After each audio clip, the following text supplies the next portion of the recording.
फैसला करना चाहते हैं, उनको ठीक लगता है वो ठीक है। जो असल में नाथूराम गोडसे की सोच के लोग हैं, जो उनकी समझ के लोग हैं, जो नफरत फैलाना चाहते हैं, तो वो पढ़े लिखे वो भी है जो करने वाले हैं उल्टा। लेकिन क्योंकि समाज के अंदर सोच जो है पढ़ने लिखने के बाद उनकी हावी सोच कौन है, नफरत की है, घृणा की है, पिछड़ी सोच है, समाज को बांटने वाली सोच है, वो आसानी से ऊपर आ जाती है। और जो प्रगतिशील सोच है उसको देखा ये भी जाता है कि यहाँ पर ज़्यादातर हिंदुस्तान में दो ही पार्टियां हैं जिनका नाम है बीजेपी और कांग्रेस। लेकिन दोनों की जो विचारधारा है सुनने में बहुत अच्छी लगती है। अगर हम ये ना कहें कि वो जुमला बन के रह गया है।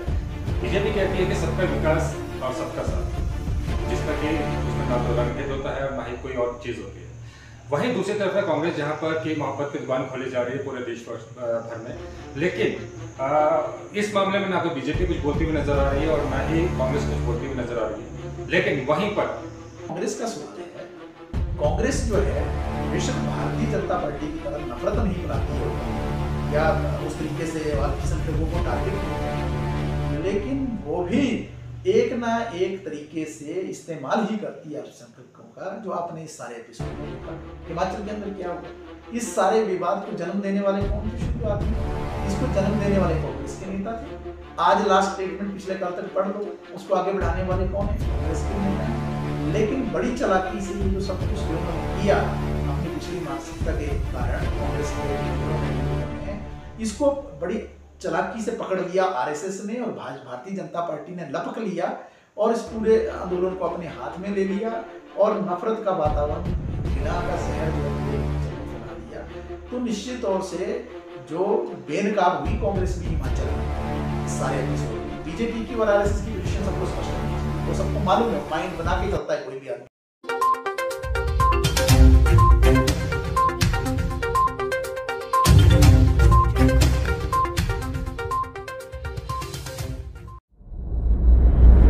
नमस्कार, आदाब, सत श्री अकाल। मैं जाहिद अजीज और आज हम जिस खास शख्सियत से मिलने आए हैं उनका नाम है विजेंद्र मेहरा जी, जिन्होंने इस हिमाचल की जो संस्कृति है उसे देखने की कोशिश की है, हमेशा से देखते आए हैं।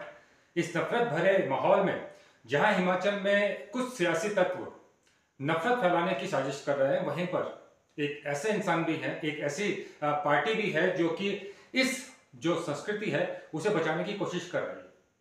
तो आइए मिलते हैं हम विजेंद्र मेहरा जी से और इनसे पूछते हैं कि ये जो माहौल है उस माहौल में इन्होंने जो सम्मेलन किया है उसके बारे में उनसे जानते हैं कि उसके बारे में उनका क्या विचार है और उसके बारे में वो क्या सोचते हैं। जी विजेंद्र जी, पहले तो मैं आपको स्वागत करता हूँ कि आपने हमें वक्त दिया। अभी आपने एक सम्मेलन किया था 27 तारीख को, और मैं अगर कहूँ तो आजकल जो माहौल है उसके विरुद्ध बिल्कुल आप अपोजिट चले हैं। जहाँ पर हर इंसान कहता है मारो काटो दहशत फैलाओ, वहीं पर आप प्यार और मिलनसार की बातें करते हैं। सबसे पहले बताइए कि इसके पीछे का क्या रीजन है सर? देखिए, सबसे बड़ी बात तो ये है कि जिस सोच से हम ताल्लुक़ रखते हैं, भारत की कम्युनिस्ट पार्टी मार्क्सवादी सीपीआईएम, वो सोच यही सिखाती है कि सबसे बड़ा धर्म दुनिया के अंदर कोई है तो वो इंसानियत का धर्म है, वो मानवता का धर्म है, और बाकी सारी चीज़ें जो है पीछे छूट जाती हैं, क्योंकि इंसान ही इंसान के काम आता है। और समाज के अंदर जो भी दुख दर्द कष्ट हैं वो सबके एक बराबर है। मान लीजिए एक उद्योग के अंदर अगर कोई मजदूर काम कर रहा है, किस जाति का, किस धर्म का, किस नस्ल का है, किस बैकग्राउंड का है, इस बात से कुछ ज़्यादा फर्क नहीं पड़ता है। फर्क यही पड़ता है कि उसका जो वहाँ शोषण हो रहा है या उस पर जुल्म हो रहा है या अत्याचार हो रहा है वो एक जैसा है, और उसका समाधान जब होना है तो उसको मिलकर वो समाधान करना है, एकता बनाकर करना है।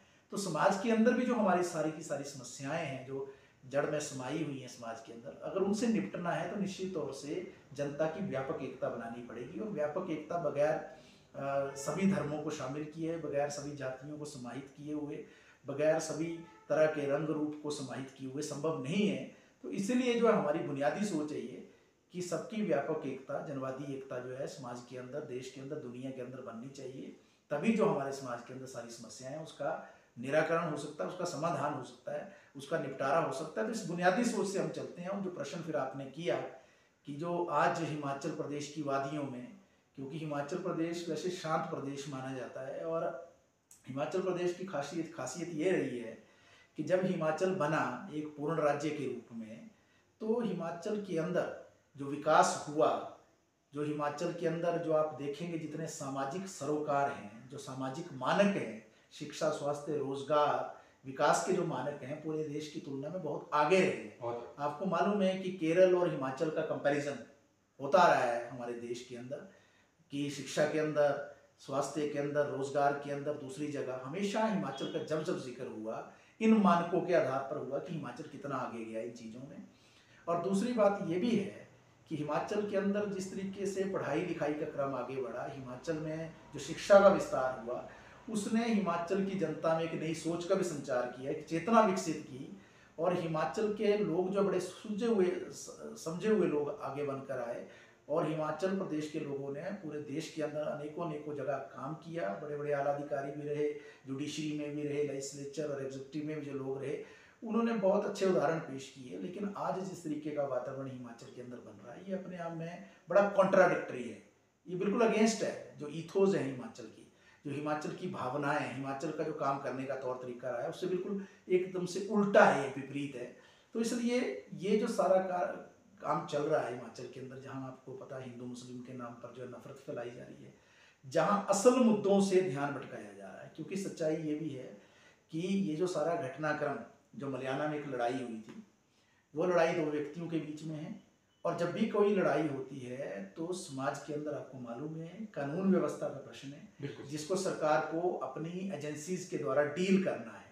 उसके लिए पुलिस है, प्रशासन है, उसने वो काम करना है। और जब पुलिस और प्रशासन काम करता है तो कभी भी वो रंग रूप या जाति धर्म के आधार पर काम नहीं करता है। मुझे याद आता है शिमला में एक डीएसपी थे, उन्होंने मुझसे शेयर किया था एक बार कि जब वो फ्रांस गए अपने किसी ट्रेनिंग प्रोग्राम में पुलिस की ओर से, तो उन्होंने शेयर किया कि हमें बहुत अच्छा लगा कि वहाँ जिस तरीके का जो तौर तरीका था वहाँ काम करने का, वहाँ ये चीज़ें आप ढूंढ ही नहीं सकते थे। इंसान को इंसान के रूप में वहाँ माना जाता था। और पुलिस का सिस्टम इतना इम्पार्शियल था, इतना ज़बरदस्त था कि वहाँ धर्म जाति इन चीज़ों में ज़्यादा उलझा नहीं जाता था, बल्कि कानून को कानून के ज़रिए ही निपटा जाता था, कानून की प्रक्रिया को ही आगे बढ़ाया जाता। तो हमारे देश का भी कुछ इस तरीके का ही तौर तरीका, जब संविधान बनाया डॉक्टर भीम साहब अम्बेडकर ने, और वो साथ में दूसरे बहुत सारे लोग लगे, और जब संविधान बना भी, तो हमारे देश का जो आज़ादी का आंदोलन हुआ, उस आज़ादी के आंदोलन में क्योंकि सभी धर्मों के, सभी जातियों के लोग उसमें शामिल रहे, तो ये संविधान ही अपने आप में बड़ी गजब की चीज़ थी, बड़ी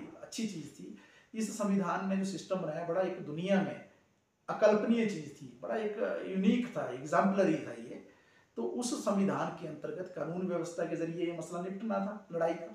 लेकिन जानबूझकर यहाँ पर कुछ लोग जो हैं, जो इस तरीके की संकुचित मानसिकता लेकर चलते हैं, जो एक पिछड़ी सोच लेकर चलते हैं, जो सेक्टेरियन है, जो समाज के अंदर भय का माहौल पैदा करना चाहते हैं, भेदभाव का माहौल पैदा करना चाहते हैं, जो सिर्फ एक मौका ढूंढते हैं कि कहाँ जैसे ये धर्म के नाम पर जो है चिंगारी को भड़काया जाए। क्योंकि हिमाचल के लोग या हमारे देश के लोग आज भी ज़्यादातर लोग जो सांप्रदायिक नहीं है, एक दूसरे से नफरत करने वाले नहीं है। हमारे देश की ज़्यादातर जनता आज भी एक दूसरे का मान सम्मान करती है और धार्मिक रिस्पेक्ट करती है, एक दूसरे के रिलीजन की रिस्पेक्ट करती है, एक दूसरे पर अत्याचार की भावना से काम नहीं करती है। लेकिन हिमाचल के अंदर जिस तरीके से इसको मस्जिद की ओर मोड़ दिया गया, फिर मस्जिद में भी कानून व्यवस्था का प्रश्न आया, या लीगल और इलीगल का प्रश्न आया, वैध और अवैध का प्रश्न, आप सबको पता है वैध और अवैध का प्रश्न भी हिमाचल के अंदर या दुनिया के अंदर कहीं भी वैध और अवैध के प्रश्न सब जगह है। उसका निपटारा भी कौन करेगा? वो भी एक सरकार के अंतर्गत ही एक संस्था है, जो अगर नगर निगम की बात की जाए तो नगर निगम करेगा। वहाँ ऑलरेडी उस विषय में जो केस चल रहा था कमिश्नर के पास, और कमिश्नर उसको सुन रहे हैं और उसकी हियरिंग लगातार चल रही। जो भी निर्णय आएगा वो सबको मान्य होगा, उसमें कोई ये नहीं बोल सकता कि वो हमको मान्य नहीं है। लेकिन ये सारी बातें तो कानून व्यवस्था से जुड़ी हुई थी या सरकार के अंगों के काम करने की थी, लेकिन जानबूझ के जिस तरीके का एक पूरा माहौल बना दिया गया और यहाँ माइनॉरिटीज को जिस तरीके से टारगेट किया गया, अल्पसंख्यकों को, ये दुर्भाग्यपूर्ण है। हमारे देश का जो संविधान जब बनाया गया, संविधान का अनुच्छेद 14 क्या कहता है कि सबको समानता का अधिकार है, उसमें धर्म जाति तो नहीं देखा जाता है। अनुच्छेद 15 जो है वो सबको इक्वल अपॉर्चुनिटी देता है, वो भेदभाव नहीं करता है। अनुच्छेद 16 जो आपको रोजगार का अधिकार देता है, और अनुच्छेद 19 आपको बोलने का अधिकार देता है, और साथ में कहीं भी भ्रमण करने का देश में अधिकार देता है, कहीं भी सेटल होने का अधिकार देता है, निवास करने का अधिकार देता है। अनुच्छेद 21 आपको जीने का अधिकार देता है, उससे बड़ा अधिकार तो कोई नहीं है। और अनुच्छेद 29 और 30 भी आपको मालूम है जो अल्पसंख्यक है। जब मैं अल्पसंख्यक शब्द इस्तेमाल करता हूँ तो कोई ये ना सोचे कि वो धार्मिक अल्पसंख्यक केवल, भाषा के आधार पर भी जो अल्पसंख्यक हैं, चाहे धर्म के आधार पर हैं, क्योंकि हिंदू धर्म में भी कई भाषाएं ऐसी हो सकती है ना जिसको बोलने वाले अल्पसंख्यक हो सकते हैं, तो ये अल्पसंख्यक अधिकारों की भी वहाँ प्रोटेक्शन है।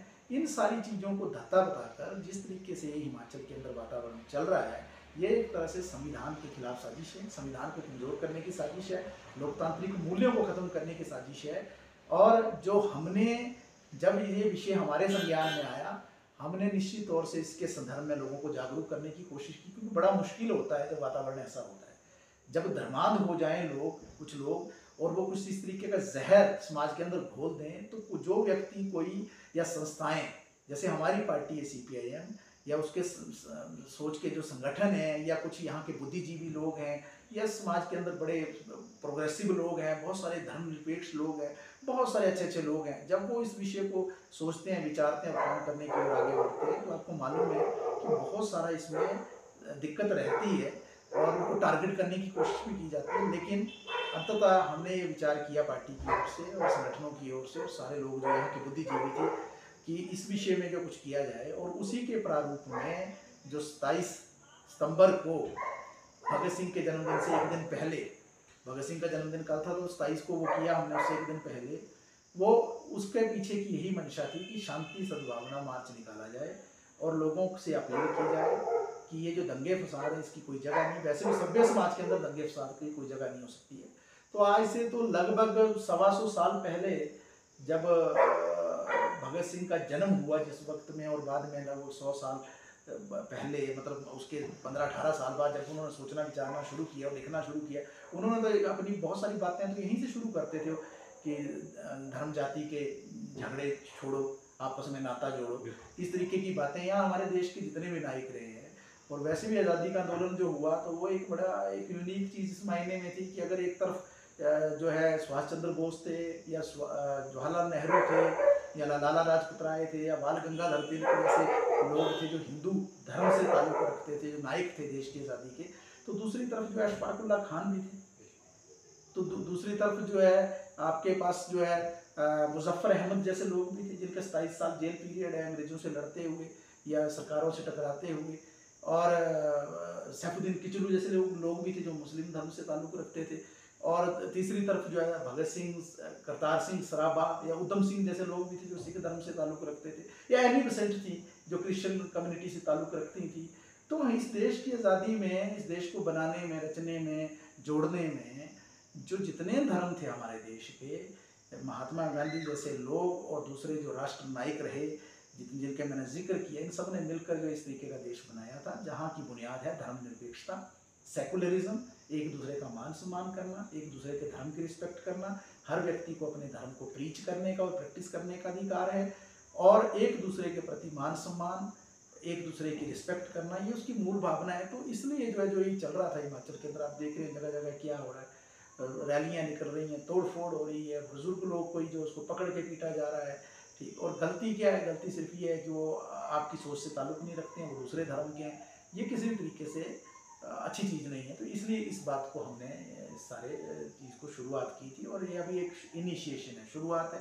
इसको हम पर्चों के माध्यम से या बातचीत के माध्यम से या सोशल मीडिया के माध्यम से या लोगों के बीच जाकर जो है, हम लोगों के बीच जाकर अपील करेंगे कि एक अच्छा वातावरण हिमाचल के अंदर बनाया जाए। देखा ये भी जाता है कि यहाँ पर ज़्यादातर हिंदुस्तान में 2 ही पार्टियाँ हैं जिनका मैं नाम लूँगा, बीजेपी और कांग्रेस। लेकिन दोनों की जो विचारधारा है सुनने में बहुत अच्छी लगती है। अगर हम ये ना कहें कि वो एक जुमला बन के रह गया है। बीजेपी कहती है कि सबका विकास और सबका साथ, जिसमें कि उसमें ना तो रंग भेद होता है और ना ही कोई और चीज़ होती है। वहीं दूसरी तरफ है कांग्रेस, जहाँ पर कि मोहब्बत की दुकान खोली जा रही है पूरे देश भर में। लेकिन इस मामले में ना तो बीजेपी कुछ बोलती हुई नजर आ रही है और ना ही कांग्रेस कुछ बोलती हुई नजर आ रही है। लेकिन वहीं पर इन जैसे बुद्धिजीवी जिनको लगता है कि इंसान इंसान है, उनके रंग या किसी और चीज़ पर भेदभाव नहीं हो सकता है, तो हम उनसे पूछते हैं कि ये किस तरह की राजनीति है कि वो कहते तो कुछ और है, वो करते कुछ और है। इसके बारे में हम जानते हैं। जी सर। नहीं, देखिए बीजेपी तो बिल्कुल ही स्पष्ट है, क्योंकि बीजेपी की जो जननी है सर, बीजेपी में अल्पसंख्यक मोर्चा है, मैं उसमें एक अलग से अल्पसंख्यक मोर्चा काम कर रहा है। बड़े बड़े मुसलमान हैं जो उसमें साथ देते हैं, उनकी हर एक चीज में देते हैं। रात दिन वो जय श्री राम भी बोलते हैं। सर, अयोध्या में जब उनके अयोध्या मंदिर बना था तब उन्होंने मिठाइयाँ बांटी थी सर, तो उस मामले में आप कहें हम उन्हें अलग नहीं कर सकते? नहीं, वही मैं बोलना चाह रहा हूँ कि देखिए, कथनी और करनी का अंतर होता है ना। आपको पता है हिंदुस्तान जैसा मुल्क जो इतना बड़ा मुल्क है, जहाँ माइनॉरिटीज़ का भी एक बड़ा पॉपुलेशन है ना हमारे देश के अंदर, लगभग सारे माइनॉरिटीज़ को मिला रहे तो 25 करोड़ से ज़्यादा तो माइनॉरिटीज़ अल्पसंख्यकों का पॉपुलेशन है ही है ना। तो जो आप कह रहे हैं भाजपा की जननी जो है आरएसएस, राष्ट्रीय स्वयंसेवक संघ, उसका जन्म ही ऐसी राजनीति से हुआ है। अगर आप पीछे मुड़कर जाएं, आप उनके जो जितने भी आरएसएस को बनाने वाले लोग हैं, चाहे हेडगेवार जी थे, चाहे गुरु गोलवालकर हैं। गुरु गोलवालकर ने तो 2 किताबें लिखी है इस विषय में, वी और आर नेशनहुड डिफाइन, हम या हमारी राष्ट्रीयता क्या हम परिभाषित करते हैं, या दूसरा बंच ऑफ थॉट्स कि उनमें आप पढ़िए, आपको स्पष्ट मिलेगा। वो सरेआम जो है माइनॉरिटीज़ को चैलेंज करते हैं, उसके खिलाफ बोलते हैं, वो हिंदुत्व की बात करते हैं। हिंदू धर्म और हिंदुत्व 2 अलग अलग चीज़ें हैं। हिंदू धर्म में तो सारे हैं, जो बीजेपी में भी नहीं है, जो आरएसएस में भी नहीं है, जो हिंदू या न्यूट्रल भी है। तो हिंदू है, वो भेदभाव या नफरत नहीं करता हिंदू धर्म में, और सिखाता भी नहीं है हिंदू धर्म, ठीक है। वो तो सहनशीलता की बातें होती हैं धर्म की। लेकिन जब उसको विचार में मोड़ देते हैं हिंदुत्व की तरफ, और जहाँ आप सांप्रदायिकता को ले आते हैं, नफरत को ले आते हैं, तो बेशक उन्होंने अल्पसंख्यक मोर्चा बनाया, वो वोट बैंक की पॉलिटिक्स है। उनको मालूम है कि अगर देश के अंदर सर्वाइव करना है तो उनको वोट चाहिए, राजनीति के लिए सरकार बनानी है, वो सारे चीज़ें वो करते हैं जो उनको करनी पड़ सकती हैं। लेकिन इसका मतलब कतई ये नहीं हो जाता है कि अगर वोट के लिए आप इस्तेमाल कर रहे हैं तो आप उनके ही हो गए। इस देश के अंदर आपको मालूम है सबसे ज़्यादा लोग कौन है? गरीब लोग हैं ना। सबसे ज़्यादा वोट कौन देता है? गरीब। लेकिन जब हुकूमतें आती हैं, सरकारें आती हैं कांग्रेस भाजपा की, तो क्या गरीबों के लिए काम करती है वो? असल में क्या वोट तो उनके लेते हैं, काम तो उनका अमीरों के प्रति है। आप देख नहीं रहे हैं कि बीजेपी के टाइम में मोदी जो है पूरा देश को जो है विभिन्न संस्थानों को बेच रहे हैं, अंबानी, अडानी, टाटा, बिरला, बड़ी बड़ी कंपनियां, सुनील भारती मित्तल, ऐसे व्यक्तियों को सब कुछ हवाले कर रहे हैं वो एक एक करके सरकारी संसाधनों को। तो गरीब का है वोट, तो गरीब का दिया था, तो गरीब का वोट लेना पड़ता है उनको सरकार बनाने के लिए। तो अल्पसंख्यकों का भी लेना पड़ेगा, तो अल्पसंख्यकों का वोट लेना, तो अल्पसंख्यक मोर्चा भी बनाना पड़ेगा उनको। जहां तक कांग्रेस का सवाल है, कांग्रेस जो है बेशक भारतीय जनता पार्टी की तरह नफरत नहीं फैलाती है ओपनली, या उस तरीके से अल्पसंख्यकों को टारगेट नहीं करती है, लेकिन वो भी एक ना एक तरीके से इस्तेमाल ही करती है अल्पसंख्यकों का। जो आपने इस सारे एपिसोड में देखा हिमाचल के अंदर क्या हुआ, इस सारे विवाद को जन्म देने वाले कौन थे शुरुआत में? इसको जन्म देने वाले कांग्रेस के नेता थे। आज लास्ट स्टेटमेंट पिछले कल तक पढ़ लो, उसको आगे बढ़ाने वाले कौन है? कांग्रेस के नेता हैं। लेकिन बड़ी चालाकी से ये जो सब कुछ जो इन्होंने किया अपनी पिछड़ी मानसिकता के कारण, कांग्रेस के लीडरों ने भी, लोगों ने इसको बड़ी चालाकी से पकड़ लिया आरएसएस ने, और भारतीय जनता पार्टी ने लपक लिया और इस पूरे आंदोलन को अपने हाथ में ले लिया, और नफरत का वातावरण, घृणा का जहर जो है पूरे हिमाचल में फैला दिया। तो निश्चित तौर से जो बेनकाब हुई कांग्रेस भी हिमाचल में इस सारे एपिसोड में, बीजेपी की और आरएसएस की पोजीशन सबको स्पष्ट होनी चाहिए। वो सबको मालूम है, माइंड बना के चलता है कोई भी आदमी कि बीजेपी और आरएसएस क्या बोलेगी अल्पसंख्यकों के प्रति, क्योंकि राजनीति ही नफरत के आधार पर है। लेकिन कांग्रेस के बारे में बहुत सारी गलतफहमी लोगों को नहीं रखने की आवश्यकता है। वो पूरी तरह से उसका पटाक्षेप हुआ, पर्दाफाश हुआ, बेनकाब हुई कांग्रेस। क्या किया? आप सोशल मीडिया में चलिए, आप पोस्ट देखिए, कोई उनके बहुत सारे नेता ओपनली जो है कांग्रेस के, वो इस सारे हुलीगनिज्म को, मुसलमानों के खिलाफ जो नफरत है उसको सपोर्ट कर रहे हैं। कहीं वो उसके खिलाफ तो नहीं कर रहे हैं। क्या सरकार को आगे नहीं आना चाहिए था?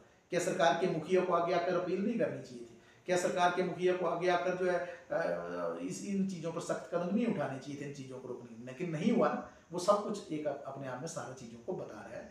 तो जहाँ तक हमारी पार्टी का सवाल है, ये हमारी पार्टी के लिए वोट का सवाल नहीं है आपसे। हमारी पार्टी का सवाल तो है ये, जो हमारी मूल सोच है, हम इस समाज को बदलना चाहते हैं, एक बेहतर समाज बनाना चाहते हैं। आपको मालूम है कि ये जो इंकलाब जिंदाबाद का नारा जो भगत सिंह ने दिया एक समय में, और आज हर व्यक्ति के, हिंदुस्तान के हर व्यक्ति के, किसी भी धारा का, किसी भी सोच का आदमी हो, उसकी नस नस में वो बहता है इंकलाब जिंदाबाद का नारा। तो भगत सिंह ने क्या कहा? इंकलाब से मेरा मतलब है इंसान के हाथों इंसान का शोषण बंद हो। तो इंसान के हाथों इंसान का शोषण बंद होने का मतलब क्या है? कि मान लो अगर एक मालिक मजदूर को लूट रहा है तो वो बंद होना चाहिए। मान लो एक पूंजीपति जो है गरीब की लूट कर रहा है तो वो बंद होना चाहिए। मान लो एक प्रभावशाली व्यक्ति जो है कमजोर को डरा रहा है, वो बंद होना चाहिए। मान लो एक कोई धर्म विशेष किसी दूसरे धर्म विशेष को दबाने की कोशिश कर रहा है तो वो बंद होना चाहिए। अगर एक कोई जाति विशेष दूसरे जाति विशेष के ऊपर जो अत्याचार कर रही है तो वो बंद होना चाहिए। तो हम तो इस समाज को बदलना चाहते हैं, एक बेहतर समाज बनाना चाहते हैं, और इस बेहतर समाज को बनाने की प्रक्रिया में जो तमाम जनता है, किसी भी धर्म, जाति, नस्ल, रंग, भेद का किसी भी चीज़ का जो है, उसको जब तक आप साथ नहीं लाएंगे आप समाज को बदल नहीं सकते हैं। समाज कोई कटी हुई चीज़ नहीं होती है। समाज के अंदर अलग अलग तरह के लोग होते हैं और सब लोगों की एकता बनाना जरूरी होता है। साइंस में एक कहावत है ना, मतलब एक कहते हैं विज्ञान में, even twins are not alike, कि सगे भाई भी एक जैसे नहीं होते हैं ना, एक माँ के पेट से मतलब जन्म लेते हैं। तो जब हम अलग अलग धर्म के, हम भी एक जैसे नहीं है, सोच में फर्क हो सकता है, लेकिन बेशक सोच में फर्क हो, लेकिन जब देश को बनाना है, देश को चलाना है, समाज को आगे ले जाना है, तो सबकी एकता बनाना जरूरी है। और हमारा समाज ऐसा नहीं था। आप 1990 से पहले का समाज देखिए ना, ऐसा समाज तो नहीं था ना हमारा। ये जो 1990 के इर्द गिर्द जो 1984 की जो रथ यात्रा हुई, फिर उसके शुरुआत में रथ यात्रा से पहले सॉरी, ये जो पालनपुर में ही हिमाचल के अंदर ही इसके बीज बोए गए, जो एक नारा दिया गया जो है राम मंदिर के नाम पर। राम मंदिर बनाने के पीछे सिर्फ ये मंशा नहीं थी कि एक मंदिर बनाना, वो तो हमारे सबके घरों में मंदिर आपको मिलते हैं, हिंदू समुदाय में गांव-गांव में हमारे मंदिर हैं, सारे पूजा अर्चना करते हैं। लेकिन वो एक कोशिश थी पोलराइज करने की हिंदुस्तान की पॉलिटिक्स को। और पालनपुर में ही जो बैठक हुई थी भाजपा की उस वक्त पूरे देश की, हमारे हिमाचल में, उसमें ही इसका बीज बोए गए थे सांप्रदायिकता के, नफरत के। तो मुड़कर जो इतने सालों के बाद दोबारा बीज यहाँ आ गए, जो उस वक्त फल फूल नहीं पाए यहाँ हिमाचल में, तो आज ये जिस तरीके का वातावरण बन रहा है हमारे देश के अंदर, ये उस दौर से जो आज से 34-35 साल पहले विशेष रूप से, हालांकि 1925 में आरएसएस के जन्म के साथ ही ये सारी चीज़ें शुरू हुई थी, लेकिन पिछले 35-40 सालों में ये नफरत ज़्यादा तेज हुई है। और ख़ास तौर पर पिछले 10 सालों में, जब से मोदी सरकार सत्ता में है, तब से और ज़्यादा हुई। उसका कारण ये है कि जितने जो शासन के अंग हैं, उन शासन के अंगों पर जो है कंट्रोल है इस वक्त आरएसएस का, बीजेपी का, क्योंकि सरकार इनकी है। तो अगर आप कुछ ऐसा भी करते हैं तो जो शासन के अंग जिनको कार्रवाई करनी है इन पर, आप बताइए, कोई आदमी जो है वो सरेआम जो है गोली मारो के नारे देता है, उस पर जो है हमारी पुलिस चुप हो जाती है, हमारी न्याय व्यवस्था कुछ काम नहीं करती है। आप देखिए सरेआम जो है वो जिस तरीके से संजौली में या दूसरी जगह जो है दुकानें तोड़ी जा रही हैं, तोड़फोड़ की जा रही है, आपने कोई कार्रवाई होते मुझे तो दिखी नहीं है। तो क्यों? क्योंकि अल्टीमेटली सारी जगह जो है आरएसएस के लोग घुस गए हैं शासन व्यवस्था में, और वो कब्जा करके बैठे हैं, और वो जो भी गलत चीज़ होती है उसको प्रोटेक्ट करते हैं। सिर्फ प्रोटेक्ट नहीं करते हैं बल्कि बढ़ाते हैं, बढ़ावा देते हैं। तो इसलिए समाज कुछ इस तरीके का हो गया। लेकिन खैर, ये सारी चीज़ें टेम्परेरी होती हैं।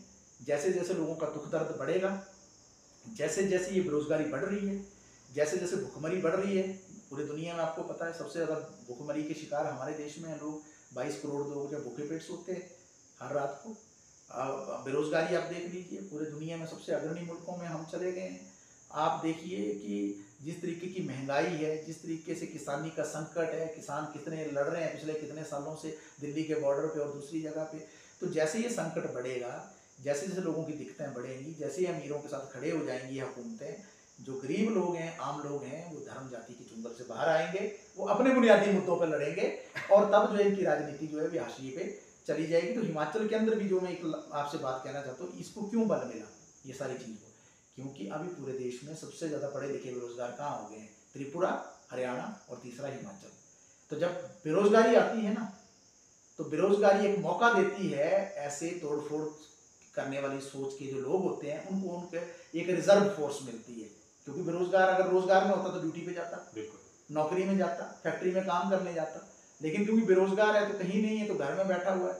तो उसको जो है प्रभावित करना आसान होता है ऐसे लोगों को, पिछड़ेपन की सोच से या नफरत की सोच से, फिर उनको जो है प्रभावित करके जो आसानी से वो ले आते हैं ऐसे आंदोलनों में। लेकिन देर सवेर वो भी इन चीज़ों का एहसास करते हैं कि गलत हो।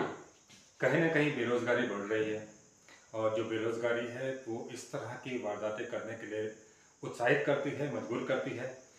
अगर हम बेरोजगारी देखें तो हिमाचल की जो अभी की जो सोच थी, वो मुसलमानों के काम धंधे छीन लेने की, उनसे उनके दुकानें छीन लेने की, उनकी दुकानें लूट कर उन्हें बेघर करने की, ये भी कहीं ना कहीं लोगों को बेरोजगार करने का एक तरीका है।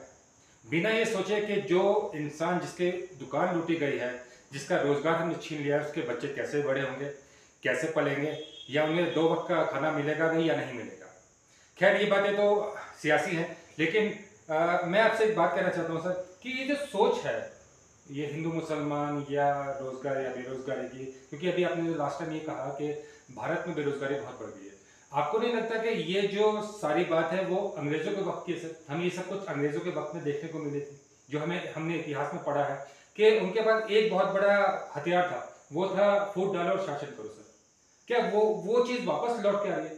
नहीं, निश्चित तौर से देखो, बेरोजगारी तो पूंजीवादी व्यवस्था जो है ना, अमीरों की व्यवस्था, उसमें तो रहती है। वो जानबूझ के पैदा भी करते हैं उसको, क्योंकि जितने ज़्यादा बेरोजगार होंगे उतनी तो सस्ती लेबर फोर्स मिलेगी ना उनको, इंडस्ट्री के मालिक को या फैक्ट्री के मालिक को या सरकार को।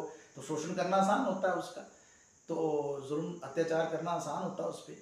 तो ये तो पूंजीवादी व्यवस्था में, अंग्रेज कौन से पूंजीवादी व्यवस्था के अगेंस्ट थे? उन्होंने तो लाई पूरी दुनिया में पूंजीवादी व्यवस्था कायम करने वाले तो इंग्लैंड की ही धरती है जिसने फैलाई पूरी दुनिया में ये व्यवस्था, जहाँ मालिक और मजदूर का कंसेप्ट आया और जहाँ मजदूरों की लूट की मालिकों ने ओपनली। तो हिंदुस्तान के अंदर निश्चित तौर से सरकार जब रही, मतलब जब वो सत्ता में रहे, जब वो पूरे अंग्रेजी हुकूमत का जो क्राउन था, जो उनका राज था, वो चला, और उससे पहले ईस्ट इंडिया कंपनी भी रही, तो वो नीतियाँ उनकी थी, वही नीतियाँ आज फ्लो कर रही हैं हिंदुस्तान के अंदर। कौन सा ऐसी क्रांति हो गई है, सामाजिक विकास का एक नया क्रम आ गया है, उन्हीं के प्रतिनिधि जो है आगे उस तरीके से काम कर रहे हैं जो विरासत छोड़ के गए थे। और फूट डालो राज्य करो जो है, वो अंग्रेजों ने भी उस दौरान समझा था कि उनको एक सबक मिला था कि अगर अपने राज को कायम करना है, अपनी नीतियों को अगर कायम करना है, तो इसके उनकी नीतियों के खिलाफ हिंदुस्तान की जनता इकट्ठी हो रही थी आज़ादी के आंदोलन में। तो इसलिए उन्होंने इस्तेमाल किया ना उस चीज़ को कि इनको आपस में तोड़ दो, धर्म के नाम पर तोड़ दो, दूसरी चीज जो जाति के नाम पर तोड़ दो। तो वो चीजें तो हुई थी, तो आज भी हो रही हैं जो आपने कहा निश्चित तौर से। और जो आपने एक प्रश्न उठाया ना जब कि भाई बहुत सारे अल्पसंख्यक जो यहाँ काम कर रहे हैं, देखो प्रश्न क्या है, हमारे देश का जो संविधान है ना, वो ये भेदभाव नहीं करता है। रोजगार मिलेगा तो सबको मिलेगा ना, सब इस देश के नागरिक है ना, कहीं भी वो विचरण कर सकते हैं ना। आर्टिकल 19 में उनको अधिकार है ना कहीं भी जाकर जो है वो करने का, 16 में उनको अधिकार है ना, 14 में अधिकार है उनको कि ये सारी अपनी समस्याओं के हल के लिए वो रोजी रोटी कमा सके ना। तो इसलिए ये प्रश्न हिंदू मुसलमान का नहीं है वास्तव में। प्रश्न तो एक ये भी बनता है ना कि अंग्रेजों के वक्त में इतनी ज़्यादा शिक्षा नहीं थी सर, लोग इतने पढ़े लिखे नहीं थे, वो इतनी जल्दी समझ नहीं पाते थे कि भाई क्या सही है क्या गलत है। आज के जो वक्त है, हम 70-75 साल 78 साल हो गए हमारे आज़ादी को, तो हमें इतना पता है कि हम शिक्षा के बहुत करीब हैं। ज़्यादातर जो लोग हैं वो शिक्षित हैं सर। तो शिक्षित लोग जो हैं वो भी अगर इन सब बातों में आकर इस तरह के मतलब इंसानों के दुश्मन बनकर उनके खिलाफ खड़े होकर नारेबाजी करते हैं, तो इसको आप किस तरह से देखते हैं सर? क्योंकि शिक्षित तो हैं सर, जो लोग वहाँ पे खड़े हुए थे, जो आज भी खड़े होंगे, जो कल खड़े होंगे, वो शिक्षित होंगे सर। तो इससे क्या शिक्षा का कोई लेना देना है सर?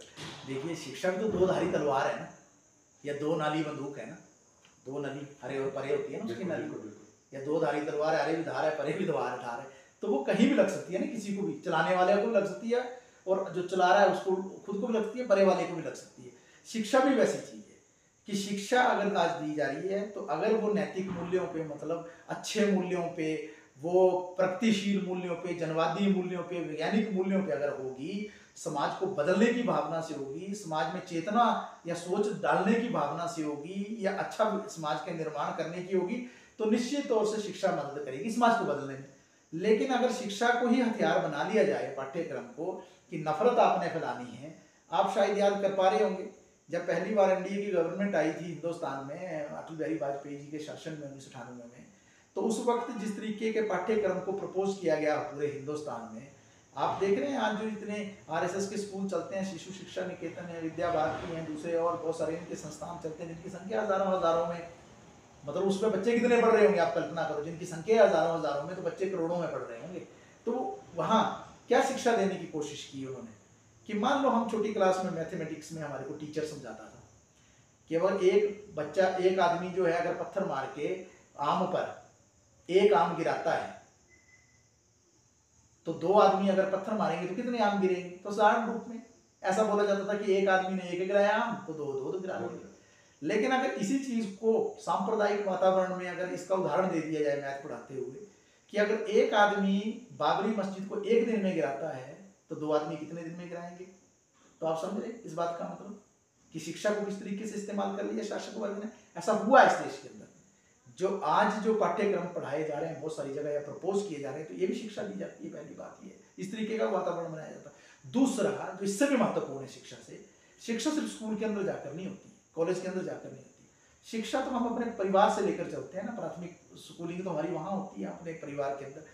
वहाँ से आकर हम जब समाज में आते हैं, और अगर समाज का ही वातावरण समाचार चैनलों के माध्यम से, अखबारों के माध्यम से, या प्रिंटेड हैंडआउट्स के माध्यम से, या लीफलेट्स के माध्यम से, या दूसरे माध्यमों से ऐसा प्रचार कर दिया जाए समाज के अंदर कि हमारे लिए जो अल्पसंख्यक हैं वो खतरा हैं, इनकी वजह से ही बेरोजगारी है, इनकी वजह से ही भूखमरी है, इनकी वजह से ही सब कुछ है, तो पढ़ा लिखा आदमी तो सबसे ज्यादा अखबार पढ़ता है, पढ़ा लिखा आदमी ही टीवी ज्यादा देखना पसंद करता है, न्यूज चैनल। आम आदमी तो फिर नाटक देखना पसंद करेगा न्यूज को सुनने के बजाय। तो जब वहां ही ट्यूटरिंग शुरू हो जाएगी इस तरीके से समाज की, और ऐसी इस तरीके से चीजों को रचाया बसाया जाएगा या डालने की कोशिश की जाएगी, तो पढ़ा लिखा आदमी भी अनपढ़ बन जाएगा। क्योंकि होता क्या है कि पढ़ना, साक्षर होना, ज्ञान होना एक अलग विषय है, लेकिन उस चीज को, ज्ञान को लेकर दिमाग में उसको एनालाइज करना, उसका आकलन करना, विश्लेषण करना, ये सही है ये गलत है, ये चीज नहीं होती है ज्यादा लोगों के पास, और उस तरीके का वातावरण भी नहीं है हमारे पास समाज में, वो सिखाया नहीं जाता है। क्योंकि हमारे समाज में जो जनवादी आंदोलन है या जनवादी मूवमेंट्स है, डेमोक्रेटिक और साइंटिफिक मूवमेंट्स, वो इतने ताकतवर नहीं है, या साइंटिफिक टेम्पर इतना ताकतवर नहीं। आप बताइए साइंटिफिक टेम्पर कहाँ से मजबूत होगा हमारे देश में, जब साइंटिफिक टेम्पर जो है, जो वैज्ञानिक सोच को देने वाले MM कुलवर्गे जैसे आदमी, जो एक यूनिवर्सिटी के कुलपति थे और बहुत बड़े जो साहित्यकार के रूप में उनको जाना जाता था, गौरी लंकेश, जो बहुत बड़ी समाज को बदलने वाली एक कार्यकर्ता थी, या गोविंद पानसारे, जो बहुत बड़ी लड़ाई जो है लड़ते थे महाराष्ट्र की धरती में जनवादी मूल्यों के लिए, या जो है नरेंद्र दाभोलकर, जिन्होंने जो है अंधविश्वास के खिलाफ ही पूरी जिंदगी पर अपनी लड़ाई लड़ी, उनका ही मर्डर कर दिया पढ़े लिखे लोगों ने। करने वाले कौन थे? अनपढ़ लोग थे क्या? पढ़े लिखे लोग थे। लेकिन कौन से पढ़े लिखे लोग? जिनके अंदर सोच दूसरे तरीके की डाली गई, जो कि कंगारू कोर्ट्स लाना चाहते हैं, जो कि सिस्टम को नहीं मानते हैं, जो ऑन द स्पॉट फैसला करना चाहते हैं, जो उनको ठीक लगता है वो ठीक है, जो असल में नाथूराम गोडसे की सोच के लोग हैं, जो उनकी समझ के लोग हैं, जो नफरत फैलाना चाहते हैं, तो वो पढ़े लिखे वो भी है जो करने वाले हैं उल्टा। लेकिन क्योंकि समाज के अंदर सोच जो है पढ़ने लिखने के बावजूद भी हावी सोच कौन है? नफरत की है, घृणा की है, पिछड़ी सोच है, समाज को बांटने वाली सोच है, वो आसानी से ऊपर आ जाती है। और जो प्रगतिशील सोच है उसको नीचे नॉर्मली वो रह जाती है, क्योंकि उसको एक एक आदमी तक ले जाना थोड़ा मुश्किल काम होता है। तो बेशक शिक्षा का एक महत्वपूर्ण योगदान है, लेकिन शिक्षा ने दो तरह के काम किए हैं ना, कि स्कूलों कॉलेजों में तो बच्चे अच्छे पहुंचाए हैं, लोगों को एजुकेट भी किया है, और ऐसा नहीं है, प्रगतिशील मूल्य भी दिए हैं शिक्षा ने। लेकिन जितने ये दिए उससे कहीं ज्यादा इसी शिक्षा को बड़ी चालाकी से ये जो शासक वर्ग हैं, जिनका दबदबा है इस वक्त समाज में, जो प्रभावशाली लोग हैं इस सोच के, जो ध्वजवाहक है नफरती सोच के, ये धर्मांध लोग हैं, इन्होंने उसको ब्यूटीफुली इस्तेमाल किया और नफरत भी इसी शिक्षा के जरिए डाल दी लोगों ने। तो सर आपसे बात करके बहुत अच्छा लगा। जाते जाते आप समाज को और हमारे नौजवानों को क्या मैसेज देना चाहेंगे क्या इस इंटरव्यू के माध्यम से? सर देखिए, मैं तो एक ही चीज़ कहना चाहता हूँ कि समाज के अंदर आपसी भाईचारा रहे, एकता रहे, अमन चैन रहे, शांति रहे, और नफरत ना हो, भय ना हो, घृणा ना हो, धर्म जाति के नाम पर हमारा बंटवारा ना हो। क्योंकि हमारी आज़ादी का जो आंदोलन है, जब जब दुनिया इस इतिहास को पढ़ती है, आपको स्वयं मालूम है महात्मा गांधी की प्रतिमाएं कितने देशों में क्यों है? क्योंकि दुनिया जानती है कि हमारे आज़ादी के आंदोलन की मूल भावना क्या रही। आप सभी जानते हैं कि भाई भगत सिंह की जो सोच है, ऐसे हीरोज आपको दुनिया में कहीं और आज़ादी के आंदोलन में मिलेंगे? जो 18 साल की उम्र में खुदीराम बोस, या 20 साल की उम्र में करतार सिंह सराभा, या 23 साल की उम्र में भगत सिंह, या उधम सिंह, या मदन लाल ढींगरा, या सुखदेव राजगुरु, ऐसे लोग और ऐसे अनन्य असंख्य लोग हैं। तो ऐसे लाखों लाखों लोग हैं जिन्होंने बड़ी छोटी छोटी उम्र में इस देश को बनाने में अपना योगदान दिया, अपनी जानें दी। तो उसके लिए हम पूरी दुनिया में हमारे देश को माना जाता है, उसका एक रिस्पेक्ट होती थी।